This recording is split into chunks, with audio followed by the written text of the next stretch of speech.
अफगानिस्तान में भारत समेत दीगर ममालिक के कौंसलेट मौजूद हैं। कहा जाता है कि यही कौंसलेट वाले पाकिस्तान में मुदाखलत करते हैं, खसूसन बलूचिस्तान। तो सरहदें जो हैं वो तो आपकी निगरानी में है, तो कैसे मुमकिन है कि वो बलूचिस्तान में मुदाखलत कर रहे हैं? देखिए, दो तीन चीजें हैं। पाक अफगान बॉर्डर एक यूनिक किस्म का बॉर्डर है। यहां पर कॉमन ट्राइबल कल्चर है। इस बॉर्डर के दोनों तरफ जो कई जगह पे हमारे पास 9 गांव ऐसे हैं जो कि बॉर्डर उनके बीच में से गुजरता है। उसके अलावा जो ट्राइब रहते हैं वो एक गांव के अंदर तो नहीं रहते, फैल के रहते हैं, और इन ट्राइब्स का यहाँ पे आना जाना जो है ये जारी रहता है। जब से हमने बॉर्डर सील किया है, सिर्फ एक चमन जगह है जहां से लोग आते जाते हैं, उनको परमिट मिले हुए हैं, उनको पासेज मिले हुए हैं, वो वहां से गुजरते हैं। मैं आपको बताऊं कि चमन के बॉर्डर से रोजाना तकरीबन 10,000 लोग क्रॉस करते हैं एक गेट से। 4 से 5,000 के करीब गाड़ियां वहां से गुजरती हैं, छोटी बड़ी गधा गाड़ी, हैंड कार्ट्स वगैरह सारी वहां से गुजरती हैं। अब इस जगह के ऊपर जो बुनियादी जिम्मेदारी है इस जगह से गुजरने की, वो FIA की और कस्टम्स की है। फ्रंटियर कोर वहां पे मौजूद है, लेकिन हमारी जिम्मेदारी में ये नहीं है उनको चेक करना। अब जब से ये कंटेनर केस हुआ है पिछले दिनों, जो अफगानिस्तान से लोग आए थे और बीच में कुछ मर गए थे यहाँ पे कोटा तक पहुंचते पहुंचते, उसके बाद अब मिनिस्ट्री ऑफ इंटीरियर ने, गवर्नमेंट ऑफ पाकिस्तान ने फ्रंटियर कोर को यह टास्क दिया है कि तमाम आने वाली गाड़ियों को एक एक को चेक करें। अब हम उसको चेक कर रहे हैं, इंशाल्लाह अब ऐसा कोई वाकया नहीं होगा। लेकिन लोगों का जो आना जाना है, अभी आप ये देखिए कि किसी को आप कैसे पहचानते हैं, लगड़ी आ रहे हैं और जा रहे हैं, उसके साथ जो लोग आते जाते हैं, शरीफ लोग भी आते जाते हैं, उनमें खवातीन भी होती हैं, तो एक बहुत ही टैक्सिंग किस्म का काम है। तो इसमें से हो सकता है कुछ लोग बीच से निकल के आ जाते हो, वरना आप एक कर्फ्यू लगा दें, आप एक कोटा मुकर्रर कर दें कि हम फ्रंटियर कोर के तौर के ऊपर दिन में ज्यादा से ज्यादा 500 लोगों को चेक कर सकते हैं मुकम्मल तफसील के साथ। तो रोजाना सिर्फ 500 लोग आएंगे, लोगों का कारोबार तबाह किया जाएगा। अब जरूरत इस बात की है कि यहाँ के पॉलिटिकल लीडर्स, यहाँ के ट्राइबल लीडर और खासतौर पर अफगानिस्तान की गवर्नमेंट उस तरफ अपने लोगों को चेक करे, ताकि ये गलत किस्म के लोग यहाँ से आ जाके जो दोनों मुल्कों को नुकसान पहुंचा रहे हैं वो ना पहुंचा सके। तो बहुत कम लोग गुजर रहे हैं, बहुत ज्यादा लोग नहीं गुजर रहे हैं। चमन बॉर्डर पर बाबी दोस्ती के ऊपर जो है सबसे पहले FC का चेक पोस्ट है। गुज़िश्ता दिनों कंटेनर आया, उसमें 100 से ज्यादा अफराद यहाँ पे घुसे, बलूचिस्तान में थे। बहरहाल उसमें 45 जो बंदे थे वो हलाक हो गए। तो ये जिम्मेदारी किसकी बनती है? सबसे पहली जिम्मेदारी तो गवर्नमेंट ऑफ अफगानिस्तान की बनती है। अफगानिस्तान से आए थे ना कंटेनर के अंदर, कहीं ऐसा तो नहीं हो कि चमन में घुसे और फिर कंटेनर के अंदर बैठ गए। कंटेनर अफगानिस्तान से आया था, इसमें कोई शक नहीं है। वो कंटेनर के अंदर थे, इसमें भी कोई शक नहीं है, और उसके अंदर से गुजर गए। तो सबसे पहले तो ये चीज देखने की है कि अफगानिस्तान के अंदर से लोग कंटेनर में बैठ के चले कैसे। कंटेनर इंसानों को ट्रांसपोर्ट करने के लिए तो नहीं है। तो सबसे पहली जिम्मेदारी, मेजर पोर्शन जो इस इल्जाम का जाता है वो अफगानिस्तान के ऊपर जाता है। हाँ, उसके बाद जब यहाँ से क्रॉस कर रहे हैं, उस कंटेनर को चेक करने की जिम्मेदारी FIA की है, लोगों को चेक करने की, और कंटेनर को चेक करने की जिम्मेदारी कस्टम्स की है। ये फ्रंटियर कोर की जिम्मेदारी नहीं है। हम वहां पर मौजूद हैं प्रोटेक्शन के लिए। हम क्योंकि तमाम बॉर्डर के ऊपर लगे हुए हैं, तो हमने ये देखना है कि वहां से कोई फायर करेगा हमारे लोगों के ऊपर, हम उसका जवाब देंगे। अगर कोई वहां पे फसाद करता है तो हम वहां पर उसको रोकेंगे। लेकिन ये जो गुजरने वाले लोग हैं, कंटेनर की जिम्मेदारी बरमला कहता हूं पाकिस्तान कस्टम्स की है, कस्टम्स डिपार्टमेंट की। उन्होंने चेक किया नहीं किया, उनसे जो है वो हाई कोर्ट उसका सू मोटर नोटिस लेके वो उसके ऊपर काम कर रही है। वो उस जल्द इंक्वायरी बिल्कुल सामने आ जाएगी। हाँ, अब चूंकि गवर्नमेंट ऑफ पाकिस्तान ने हमें यह टास्क दे दिया है कि तमाम गाड़ियों को चेक करें, अब अगर कोई इस किस्म का वाकया होता है तो फिर फ्रंटियर कोर उसकी जिम्मेदार होगी। अब हम किसी को बगैर चेक किए नहीं आने देंगे। बलूचिस्तान में FC को अमेरिका या दीगर ममालिक ने अब तक कितना माली इमदाद या कितना आलात दिए हैं?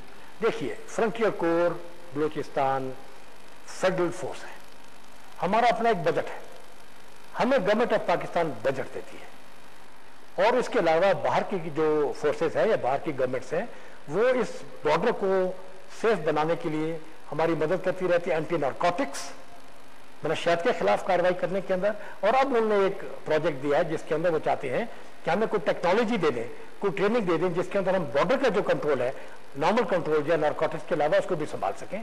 हमें कुछ मटेरियल मिलता है जिसमें बुनियादी तौर पर कम्युनिकेशन और ट्रांसपोर्टेशन शामिल है, या सर्वेलेंस इक्विपमेंट वो हमें देने की सोच रहे हैं। अभी आप देखिए कि उन्होंने हमें 2 दिए हैं, स्कैनर दिए हैं, व्हीकल स्कैनर, जो कि हमने भिजवा दिए हैं स्वात के काम के लिए। वहाँ पे चूंकि आईडीपीज वापस जा रहे हैं, वहाँ पे खतरा था, वहाँ पर चले गए हैं। एक कंटेनर्स हमें यहाँ पे मिल जाएंगे। तो हम अभी सर्वेलेंस के लिए और कम्युनिकेशन के अंदर और ट्रांसपोर्ट के अंदर इसकी हमारी मटेरियल की मदद होती है। कोई पैसा हमें नहीं मिलता, हम किसी से पैसा नहीं लेते। हाँ, अगर हमें कोई टेक्नोलॉजी देता है तो बहुत अच्छी बात है। हमें गवर्नमेंट की तरफ से बजट मिलता है और गवर्नमेंट हमें उसके अंदर प्रोविजन देती है कि हमें क्या क्या काम करना है। अब अगर गवर्नमेंट को कोई बाहर के लोग जो है वो पैसे दे रहे हैं तो वो गवर्नमेंट का और उनका आपस में मामला है, हमें उसमें से अपना बजट मिलता है। बाज़ हलकों की जानिब से ये इल्ज़ाम लगाया जाता है कि बलूचिस्तान में बदअमनी के बाज़ वाक़यात में एफसी या दीगर जो इदारे हैं, खुफिया इदारे, वो मुलविस हैं, ताकि एफसी को जो है वो तैनाती का जवाब बनाया जा सके। सबसे पहले तो मैं ये कहूँगा कि अगर आप एक आम पब्लिक से बात करें तो वो क्या कहते हैं। मैं एक बहुत जालिम किस्म का सवाल आपसे करूंगा, आपके ख्याल में क्या ये इंप्रेशन ठीक है? डेफिनेटली नहीं ठीक है। मुझे आप ये बताइए कि ये जो अखबारों के अंदर और टेलीफोन करके और टीवी के ऊपर जो स्टिकर चलते हैं और जो कहते हैं कि ये हमारे सरमाचारों ने किया है, ये हमने मार दिया है, इसको हमने कत्ल कर दिया, ये धमाके की जिम्मेदारी हम लेते हैं, तो क्या ये एफसी ऐलान करती है? क्या ये सरमाचार एफसी के कहने के ऊपर धमाके करते हैं और फिर वो ऐलान खुद करते हैं, बदनामी लेते हैं और ताकि एफसी को जो है डिप्लॉयमेंट का मौका मिले? ये बात बिल्कुल गलत है और ये तो बिल्कुल ही एक किस्म का एब्सर्ड किस्म का ऑब्जर्वेशन अगर कोई कहता भी है। मुझे नहीं मालूम ये बात किसने की है, वो कौन से हल्के हैं। वो यही हल्के हैं जिनकी दाल नहीं गल रही है, ये वही हल्के हैं जो कि दहशतगर्दी करना चाहते हैं लेकिन उनको करने नहीं दे रहे हैं, तो वो तो हमला करेंगे, वो तो शोर करेंगे। उनके साथ उनकी जो फोर्सेज हैं वो उनके यहाँ के यहाँ मिला देती हैं जो कि उनको सपोर्ट कर रही हैं। बुनियादी तौर के ऊपर जितनी भी लॉ एनफोर्समेंट एजेंसीज होती हैं वो गड़बड़ नहीं करती, उनका काम गड़बड़ को रोकना होता है। हम एक कानून के अंदर रह के काम करने वाली फोर्स है। हमें प्रोविंशियल गवर्नमेंट की तरफ से, फेडरल गवर्नमेंट की तरफ से ये मैंडेट मिला हुआ है कि अगर कोई आदमी आपके ऊपर फायर करता है तो आप उसका जवाब देंगे। अगर कोई एसेट को नुकसान पहुंचाने आता है तो हम उधर बैठे हुए किस लिए? हमें उनको रोकना ही रोकना है। तो ये बुनियादी तौर पे बातचीत है। ये कहना कि फ्रंटियर कोर या पुलिस या कोई लॉ एनफोर्समेंट एजेंसी या इंटेलिजेंस एजेंसी, आमतौर पे एक ये मुंह के अंदर बात चढ़ गई है कि जो काम किया जाए वो फोर्स को कह दिया जाए, किसने किया, ये बिल्कुल गलत बात है। खुफिया अदारे मुल्क की सलामती के लिए काम करते हैं। मुल्क की सलामती के खिलाफ कोई काम कर रहा है तो उनके खिलाफ कानून के अंदर रहते हुए कार्रवाई की जाती है, इसके अंदर कोई शक नहीं है और हो भी रही है और होती रहेगी।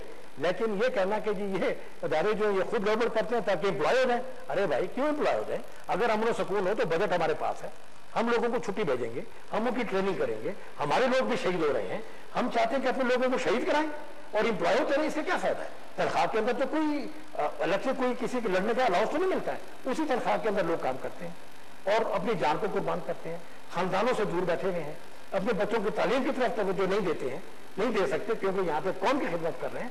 तो ये बहुत ही जालिम किस्म का बेहुदा और बेबुनियाद इल्जाम है। ऐसी बात बिल्कुल जनरल साहब यहाँ पे लेते हैं वक्फा कतुन गुदल ताफली वाले शंत दामा दमे उरसा बराजू जनरल साहब नास्ती दूसरा पुश्तनी को और चिदुचन जलरी और सवाई कोई बड़े शान दमे न पस कतुन को तास तख्पल खबरवानी की वारी ब्याह हर कले वायमा। जनरल साहब आप ये बताएं कि इस वक्त पाकिस्तान समेत बलूचिस्तान में जो तब्दीलियां आ रही है, एक बदअमनी फैली हुई है, तो आने वाले दिनों में एफसी को जदीद खतूत पे इस्तेमाल करने के लिए क्या इकदाम? जी बिल्कुल, ये जो रिसोर्सेज की कमी, ज़राए की कमी हमेशा एक कंसर्न रहती है।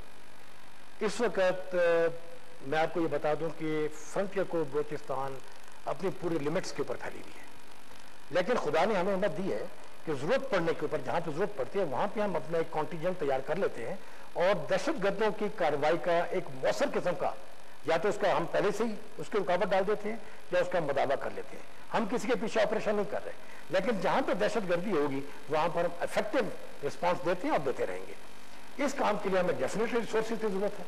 वो तमाम ममालिक जो कि दहशतगर्दी के खिलाफ काम कर रहे हैं, जिनके साथ पाकिस्तान इस वक्त फ्रंट लाइन जो है वो हिस्सेदार है, एलाई है, वो हमें मदद कर रहे हैं, हमारी ट्रेनिंग के अंदर भी सपोर्ट कर रहे हैं जो कि गवर्नमेंट के थ्रू आती है और हमें इक्विपमेंट भी पहुंचाया जा रहा है, हमारे लोगों की ट्रेनिंग बेहतर भी हो रही है।